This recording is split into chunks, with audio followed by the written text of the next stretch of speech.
How's it going, guys? Welcome back to ConstantlyVariedFitness. It is week 3 of the CrossFit Open, so that means we are doing open workout 18.3. And this workout is definitely going to start putting people apart and separating people that have been working on the weaknesses, people that have just been dilly-dallying on working on the things that they need to work on and become more efficient at the more challenging tasks and movements. So 18.3 is 2 rounds, 100 double unders, 20 overhead squats at 115 for guys, 80 pounds for ladies. 100 double unders again, 12 ring muscle ups. 100 double unders, 20 dumbbell snatches, 50 for guys, 35 for ladies. 100 double unders, 12 bar muscle ups. There's 2 rounds of this. It is a 14-minute time cap, so it's very aggressive. We saw Travis Williams, Bethany, Neil Maddox, a lot of those guys, they were doing the workout, and they got about midway through the second round, kind of towards the second half of the second round. So it's a tough workout. It's going to be hard. We might see a few people finish this workout, but for the most part, it's essentially just a 14-minute AMRAP of how far you can get. So first, talking about getting started with mobility. Mobility, there is not too much to cover with this. We all have our certain areas that bug us and irritate us, but there's a few certain areas that no matter who you are, you need to focus on and make sure they feel good before you get started. So first one being, I'm pretty sure everyone can think of it when they saw this workout, was calves and ankles.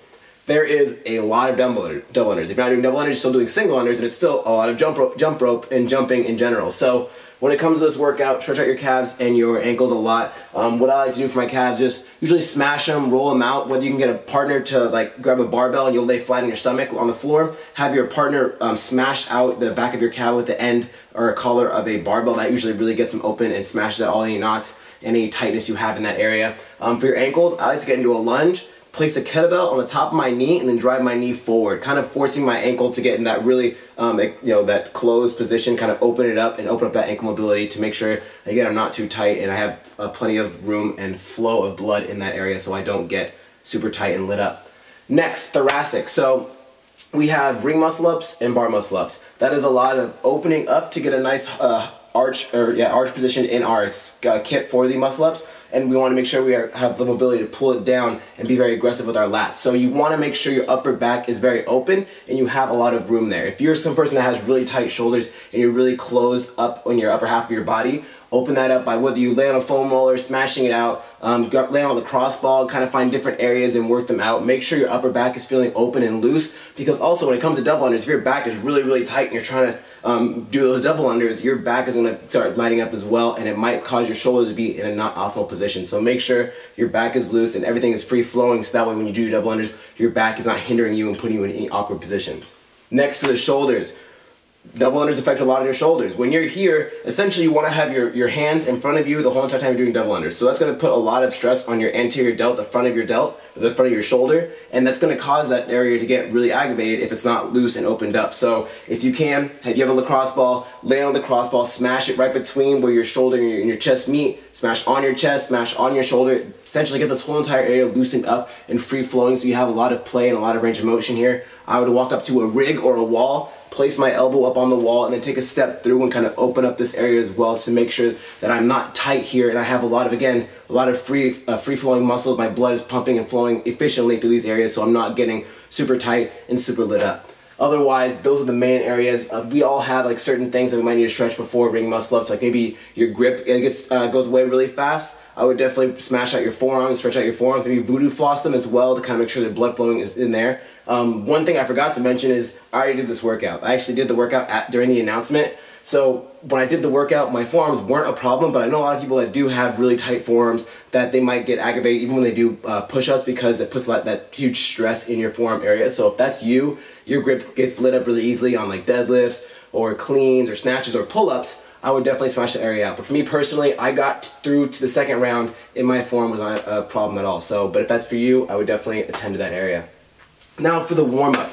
I did this workout almost cold. I did some of the exercises, but I wasn't really sweaty or warmed up getting into it because we had a lot going on. We had a class going on, so I had to kind of make sure everything was kind of running smoothly. But for the warm-up, this is what I would recommend. This is what I would have people do that need to get warm before this workout. So I would have you do 3 rounds, 20 double unders, 1 to 5 bar muscle ups, 1 to 5 ring muscle ups, 8 overhead squats. The reason I wrote 1 to 5 is based on where you're at. Some people might be able to do singles on the muscle ups. Some people might be able to do 10, 20 muscle ups unbroken with no problem. Whatever is a efficient number for you that you think you might approach today's workout with, I would pick that number. So for example, it's 12 ring muscle ups. If you think, okay, I might do 3s because that's usually what I'm capable of doing, I can do sets of 3, do 3 here. If you can't do it in the warm-up, don't try to do it in the workout and then end up risking failing reps and just wasting time and energy.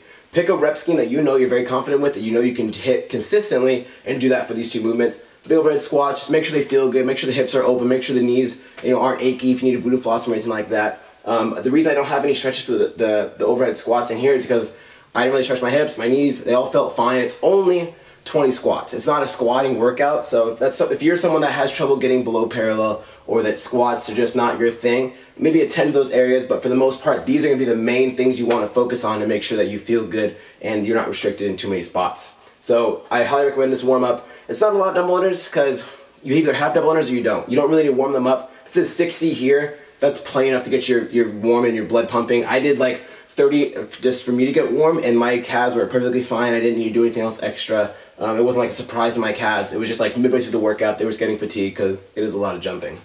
For movement efficiency, there are a lot of different pieces to this workout, and there's a lot of different things that are also going to tie into the mental game, but for the movement efficiency, for the basic movements that we're doing here, for the double unders, it's like I mentioned earlier, keep your hands in front of you, elbows tucked in, use as much wrist as you can. I know a lot of people do double unders, and they learn how to do them by waving their arms like this, like they're trying to take flight. That's going to waste so much energy. It's going to kill your shoulders, it's going to kill your back. You're just going to be wasting, a bunch of unnecessary energy for no reason. So if you are someone that does that, before you do the workout, practice. Try to stay tight, use as much wrist as you can. That'll save you a tremendous amount of time and effort and not make you waste any energy and die off too early in this workout. Also with the double unders, try to be efficient with your jump. It's all you need is a little teeny jump for doubles. For singles, it's a small little jump. For doubles, it's a slightly bigger jump. It's not like this is your singles and then your doubles are a huge lofty jump. It's just a slightly bigger jump. So kind of work on that as well. Don't get huge jumps because again, that's just going to blow up your calves. Singles are tiny little jumps, doubles are just slightly bigger jumps by like an inch. Don't waste any energy jumping too high and just blowing up your calves because this is a very, very calf intensive workout. I would say in this whole entire workout, the only thing that was really getting fatigued and that was kind of slowing me down were my calves. So keep that in mind as you're getting warmed up. For the overhead squats, just make sure you're being smooth. It's only 20. This is like 1% of the total time you're doing on the workout. Just make sure every time you're getting below parallel, for certain. Don't try to rush the reps and then not get below parallel. Don't try to rush the reps and not stand up all the way. Get your 20 done. I had the guy next to me he was going super, super fast. I was just moving slow. Squeeze my glutes, open, squeeze my glutes. It was nothing very fast at all, and we got back to the double unders around the same time. He got back like maybe a second or two ahead of me. Rushing these overhead squats aren't worth it for you to maybe lose it forward or kind of stumble and not stand up all the way. So don't rush the overhead squats. Nothing too crazy there. We all done those before. For the muscle ups, this is what's going to determine if you get a very good score in this workout or a low score in this workout, whether it be ring or bar muscle ups. For me personally, I broke these up into 2 sets just because I didn't want to blow up my grip because I didn't want my double unders to go away. So that was what that's how I approach this workout. But for anyone that maybe only has one muscle up at a time, just do one. Don't try anything cheeky. Don't try to do any more than you normally do. If you do 2 typically, go for 2. And then as soon as you feel like you're going to get tired and you don't know if you're going to get the next one, don't risk no repping. Trust me, as soon as muscle ups are kind of like handstand push-ups or ring dips. As soon as you can get a big set in, as soon as they start to go, they're gone. Don't let that happen to you. For the muscle ups, keep a nice tight kip.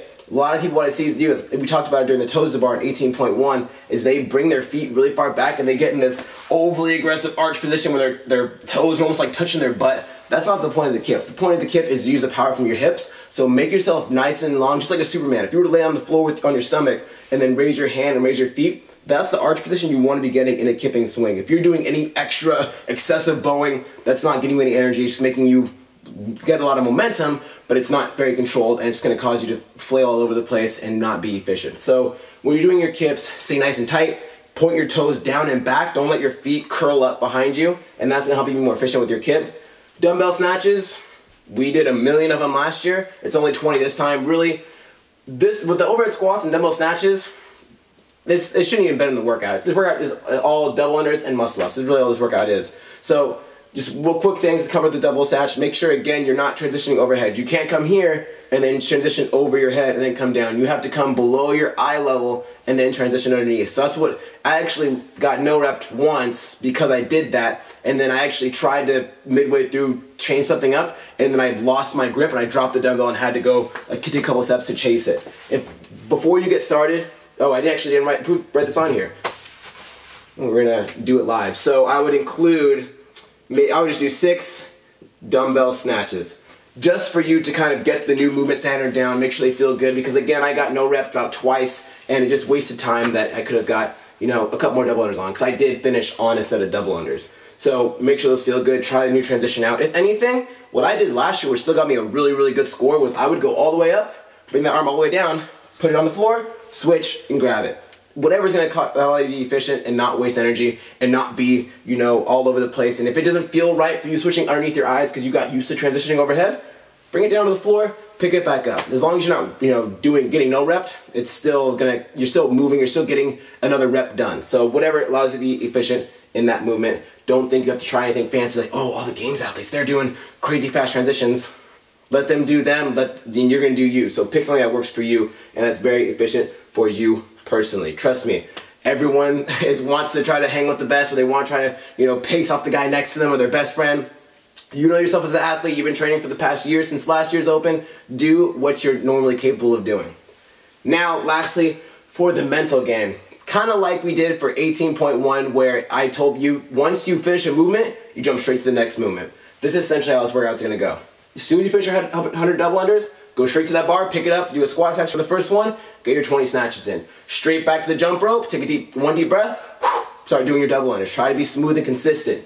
With that being said though, do not run straight to your double unders and try to rush them and grab your handles and go, and then all of a sudden you trip. If anything, pick them up, shake out your shoulders, and then go. Do not try to go balls to the wall and double unders. Don't try to do anything too fast. As long as you have a nice steady pace, that's the goal. If you trip up, that's 3 double unders that you could have done during that trip up. So make sure you're staying smooth. Don't try to rush or you know, be chaotic with your double unders. For the muscle ups, it's really, that's up to you.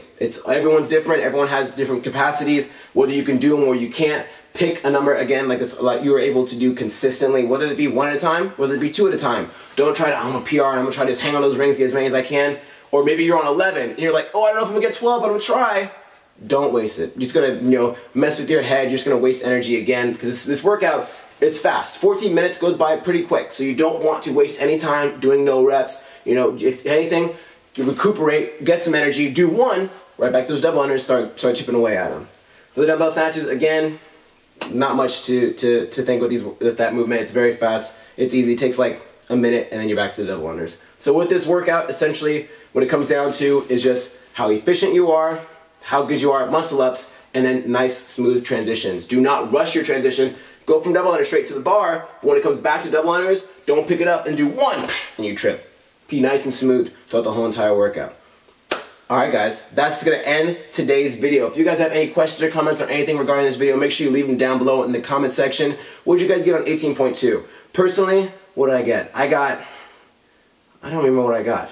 I'll put it on the screen somewhere for you guys to check out. I want to know what you guys did. I'm in the West region, so essentially I've combined with a bunch of other people in California that weren't in my region last year, so my ranking's definitely way off from last year, but I want to know what you guys are doing and how you guys are approaching these workouts, and if these tip videos are helping you out. If you like this video, make sure to hit the like button, subscribe for plenty more, and we'll see you guys next time.